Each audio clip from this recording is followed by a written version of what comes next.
पिछले 5 महीने से हमारी धरती पर मौत ने डेरा डाल रखा है।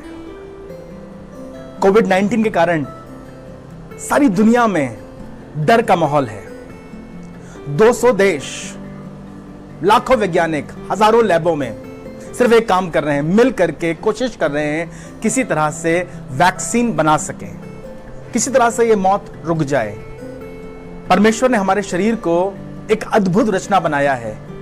ये अपने आप में एक दवाई का काम करती है। जैसे ही कोई वायरस, जैसे ही कोई रोग कहीं बाहर से आता है और हमारे शरीर पर अटैक करता है, आक्रमण करता है, तुरंत हमारे बॉडी के अंदर ऐसे रसायन, ऐसे प्रोटीन्स काम करने लगते हैं जिन्हें हम बोलते हैं एंटीबॉडी। और ये कोशिश करके इन कीटाणुओं को, इस इंफेक्शन को, इस वायरस को रोकने की कोशिश करते हैं। और ये एंटीबॉडी प्लाज्मा सेल से बनते हैं। मालूम चलता है 1890 में शोध हुआ और मालूम चला कि ये एंटीबॉडी वाई शेप का है। और हमारे शरीर में जैसे ही कोई रोग, जैसे कोई बीमारी, जैसे कोई संक्रमण आता है, ये एक साथ मिलकर काम करते हैं और कोशिश करते हैं इस संक्रमण को आगे बढ़ने से रोक दें, गिरा दें, खत्म कर दें। हर दिन जाने कितने वायरस, जाने कितनी बीमारियां हम पर अटैक करती हैं, पर हर दिन ये और अधिक काम करते हैं, ये मेहनत करते हैं, ये प्रयास करते हैं, एफर्ट करते हैं ताकि हर दिन हम स्वस्थ रह सकें। बाइबल कहती है, व्यवस्था विवरण उसका 33वां अध्याय और उसका 25वां पद, मूसा आशीर्वाद दे रहा था अपने लोगों को और यूं कहने लगा, जैसे तेरे दिन वैसे ही तेरी शक्ति होगी। हर दिन के लिए वो कह रहा था कि तुम्हारी शक्ति, तुम्हारी इम्यूनिटी बढ़ती जाएगी, तुम्हारी स्ट्रेंथ बढ़ती जाएगी। और इसको दाऊद ने बड़ी अच्छी तरह से कहा है भजन 18 में, यहोवा मेरा बल है, यहोवा मेरी शक्ति है। हमारी ताकत हमारी अकल में नहीं, हमारे पैसे में नहीं, हमारी खोज में नहीं है, हमारी ताकत हमारे परमेश्वर में है। और कमाल की बात ये, मुझे अक्सर लगता था कि परमेश्वर हमें बल देता है। जब मैंने इसको पढ़ा तो मुझे समझ में आया, परमेश्वर में सिर्फ बल नहीं देता है, पर वो हमारा बल बन जाता है। He becomes our strength, वो हमारी ताकत बन जाता है। और अच्छी तरह से मूसा कह रहा है, जैसे तुम्हारे दिन होंगे वैसे ही तुम्हारी शक्ति होगी। हर दिन के लिए वो यहोवा तुम्हारा बल बन जाएगा। जब तुम दुखी होगे वो तुम्हारे लिए आनंद बन जाएगा, जब तुम उदास होगे वो तुम्हारे अकेलेपन में तुम्हारा साथी बन जाएगा, जब तुम बीमार होगे वो तुम्हारी चंगाई बन जाएगा, तुम्हारे मुसीबत के पलों में वो तुम्हारा मुस्तैद मददगार होगा।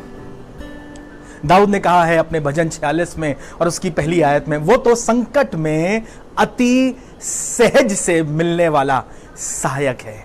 जब सब तरफ आफत है, सब तरफ प्रधानमंत्री शक्तियां, यहां तक कि मेडिकल साइंस भी कमजोर पड़ रही है, I have a good news, एक खुदा जो तुम्हारा बल बनके तुम्हें बचाने की सामर्थ्य रखता है। हर दिन के लिए, हर दिन के लिए बाइबल कहती है उसकी करुणा नहीं होती है। आज वो दिन है जो यहोवा ने बनाया है ताकि हम इसमें आनंदित हो सकें। प्रार्थना मांगता हूं, जिस खुदा की मैं और आप आराधना करते हैं वो सच्चा है, हमारी चिंता करता, हमें संभालता है और हर दिन हमारा मददगार बना रहता है।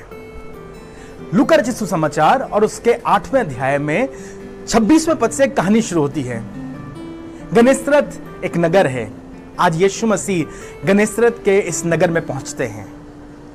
यहां पर एक आदमी रहता है जिसमें दुष्ट आत्मा है और प्रचंड दुष्ट आत्मा है।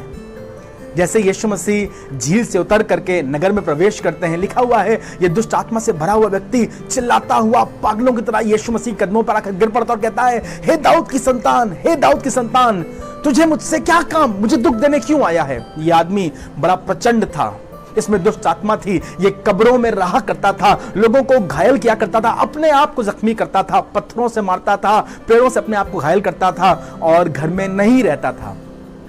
सब इससे डरते थे, कोई भी इस मार्ग से नहीं निकलता था, कोई इसे बेड़ियों से बांध नहीं सकता था। लोगों ने कोशिश करी इसे जंजीरों से जकड़ने की, रस्सियों से बांधने की, पर ये सारे बंधन तोड़ दिया करता था। बड़ी आफत, बड़ी मुसीबत, घर वाले परेशान, माता पिता परेशान, रिश्तेदार परेशान, इसके कारण बड़ी हाहाकार मची थी। पर आज प्रभु यीशु मसीह इस नगर में आ गए हैं। यीशु मसीह ने इससे पूछा, तेरा नाम क्या है? जवाब दिया इसने, मैं बड़ी सेना हूं। प्रभु यीशु मसीह ने इसे आज्ञा दी, तुम निकल जाओ। कहने लगा, मुझे स्वर्ग में भेज दो, मुझे स्वर्ग में भेज दो। यीशु मसीह ने इसे आज्ञा दी और लिखा हुआ है, वो दुष्ट आत्मा इस लड़के को छोड़ करके स्वरों के झुंड में, जो लगभग 2000 थे, उनमें जाकर बैठ गई और स्वर का पूरा झुंड झील में डूब मरा। वाह! एक आदमी 6000 दुष्ट आत्माओं को अपने अंदर समाये हुए है और 2000 स्वर उसे बर्दाश्त नहीं कर सके, झपट कर झील में कूद गए और डूब मरे। प्रभु यीशु मसीह आज इस नगर में आया है। प्रभु यीशु मसीह आज इस गनेसरत के आदमी की जिंदगी में आया है और जब वो आता है तो he comes as anti sin, he comes as anti sickness, he comes as anti virus, मौत के खिलाफ, दुष्ट आत्माओं के खिलाफ, एंटी सैटन। वो परमेश्वर ने आकर के उसकी जिंदगी को उस तंगहाली से, मुसीबत से, दर्द से बदल दिया। गनेसरत में बहुत से लोग आए, पर ऐसा आज तक कोई नहीं आया जो एंटी सिन हो, जो एंटी सिकनेस हो, जो एंटी पेन हो, एंटी सॉरो हो। मैं धन्यवाद करता हूं, यीशु मसीह एंटी वायरस बन करके आज इस गनेसरत के नगर में आया है ताकि इस इंसान को, इस जवान को जिंदगी से भर दे। बताना मांगता हूं, वो यीशु मसीह तुम्हारी जिंदगी में आकर के भी मौत को खत्म कर देगा। पहला यूहन्ना उसके 3 अध्याय में लिखा हुआ है, मनुष्य का पुत्र इसीलिए प्रकट हुआ कि शैतान के कामों को नाश करे। जब हमारी जिंदगी में, जब हमारे परिवारों में, जब हमारी दुनिया में ये बीमारी, ये अंधकार, ये दुष्टता, ये पाप बढ़ता है, Jesus comes as an antibody to destroy the works of the Satan। यूहन्ना रचित सुसमाचार और उसके 11वें अध्याय में बड़ा खूबसूरत जिक्र दिया हुआ है। यीशु मसीह का दोस्त लाजर मर गया। मौत जो हमें डराती है, भयभीत करती है, ये हादसा, ये दर्दनाक हादसा इस घर में हुआ। लाजर की 2 बहनें थीं, मरियम और मार्था। यीशु मसीह लाजर को, इस परिवार को बहुत प्यार करता था। अफसोस की बात है, यीशु मसीह पहुंच नहीं पाए, लाजर मर गए। अब मरे 4 दिन हो गए हैं। 4 दिन बाद जब यीशु मसीह वहां आते हैं तो लाजर की बहन मरियम और मार्था यीशु मसीह से मिलती हैं, बहुत रोती हैं। मार्था कहती है, अगर तू यहां होता तो हमारा भाई नहीं मरता। यीशु मसीह ने कहा, मुझे कब्र पर ले चलो। जब वो कब्र पे पहुंचे तो यीशु मसीह, मरियम, मार्था और गांव के ढेर सारे लोग, बैतनिया से ढेर सारे लोग वहां देखने के लिए आए कि यीशु मसीह क्या करता है।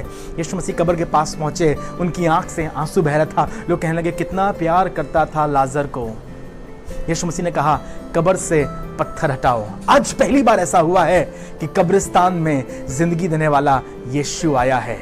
There is somebody in this graveyard who is anti-death and his name is Jesus। किसी को नहीं मालूम क्या होगा, सब देख रहे हैं, चुपचाप खड़े हैं, यीशु के चेहरे को निहार रहे हैं। यीशु मसीह ने कहा, कब्र से पत्थर हटाओ। बहनों ने कहा, नहीं नहीं, उसे मरे 4 दिन हो गए हैं, उसमें से बदबू आती है।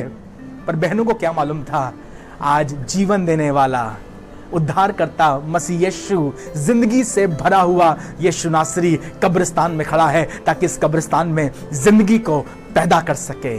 He is anti-death, he is anti-grave, he is the anti-virus for all our sorrows and our pain। हमारे दुख के लिए इससे बड़ा मलहम, इससे बड़ी कोई दवा हो नहीं सकती।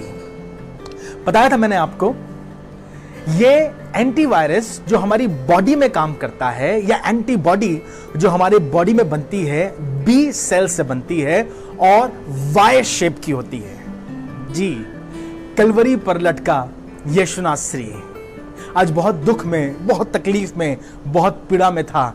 उसके हाथों में कीलें ठुकी थी, खींच करके उसके हाथों को काट पर ठोक दिया गया। बहुत दर्द में, बहुत पीड़ा में जब वो उस काट पर लटका था, उसका शरीर बिल्कुल वाई शेप में था। जो चोर उसकी दाहिनी ओर लटका था, पता नहीं कैसे इस चोर को मालूम चल गया, मेरे गुनाह, मेरे पाप, मेरे दुष्ट कर्मों का अंत या दवा ये यीशु नासरी जो क्रूस पर लटका हुआ है। Every time when our body receives an intruder, an antigen from the outside environment, जितनी बार हमारे शरीर में कोई रोग, कोई कीटाणु, कोई जम, कोई बैक्टीरिया आता है, हमारे अंदर ये एंटीबायोटिक काम करने लगता है, एंटीबॉडी बनने लगती है और बचाने लगती है। ये वाई शेप, ये यीशु मसीह जो क्रूस पर लटका हुआ था, आज इस चोर के लिए काम कर रहा है। इसकी जिंदगी के लिए एक मात्र आशा है। अपनी जिंदगी के आखिरी पलों पर इस चोर ने कहा, जब तू अपने राज में आए तो मेरी सुधि लेना। मैं धन्यवाद करता हूं इस एंटीवायरस यीशु मसीह ने, इस एंटी सिन यीशु मसीह ने, इस एंटी सौरो यीशु मसीह ने, इस एंटी पेन यीशु मसीह ने कहा, तू आज ही मेरे साथ स्वर्गलोक में होगा। वो किसी के विनाश से प्रसन्न नहीं होता है। He is anti destruction, he is anti sin, he is anti tears and he wants to come into your life and bless you. जब सारी दुनिया एंटीवायरस ढूंढ रही है, मैं आपको वो यीशु नाम दे रहा हूं जो ना सिर्फ इस बीमारी कोरोना में, पर इसके बाद ताउम्र हमारी जिंदगियों में, और सबसे बड़ी बीमारी पाप, उसके लिए भी कारगर है। ये मौका है हमारे लिए इन दिनों में। आओ उस यीशु को पुकारें, उस यीशु के पास चलें। वो यीशु जो हमारे हर मर्ज की दवा है, वो जो गिलाद की अच्छी औषधि है, वो जो हमारे बच्चों, हमारे परिवारों, हमारे खानदानों, हमारे दुख, हमारे पाप के ऊपर जयवंत हुआ है। उसका नाम यीशु है और वो तुम्हें भी जयवंत करेगा।